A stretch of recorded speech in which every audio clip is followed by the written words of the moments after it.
Some Catholics across the country are angry, repulsed, and deeply saddened at the claims of abuse. Cardinal Donald Wuerl of Washington, who is accused of protecting abuser priests, is asking parishioners not to lose confidence in the church. Jason Calvi talked to the faithful attending his Mass today at the city's cathedral.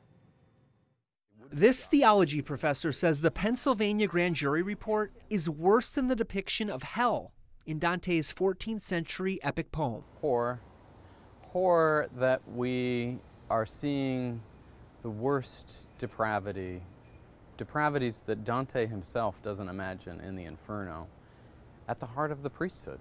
The lay faithful at St. Matthew's Cathedral in Washington, D.C. say they're appalled. As a Catholic, I'm frustrated, and to have these conversations with all of my friends saying, you know, this isn't what our faith is, it's frustrating. It's something that we have to do. Honestly, I just want the bishops to come clean. What do you think as a Catholic? What do the bishops need to do right now? Get their act straight.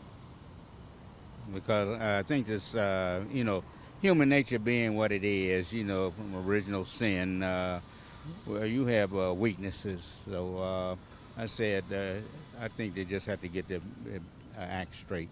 Today is a special feast day for Catholics, the Assumption of Mary, but many Catholics are mourning, and today Cardinal Donald Wuerl, who's actually mentioned 200 times in the grand jury report when he was former bishop of Pittsburgh, asks for prayers.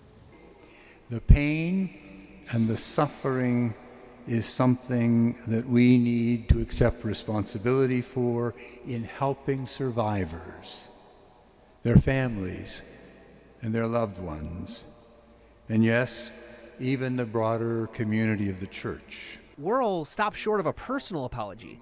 Professor Chad Pecknold says church leaders must take action. The world knows how to do press releases. The world knows how to hire public relations firms. It's a great temptation to want to limit judgment, to want to limit sacrifices, but don't do that. Don't fall into that temptation. Show the world the one thing that the church has to offer, which is its own penitential wisdom in dealing with her own sins. Tonight, many Catholics are praying for light in what they see as a time of darkness. Lord, have mercy. In Washington, Jason Calvi, EWTN News Nightly.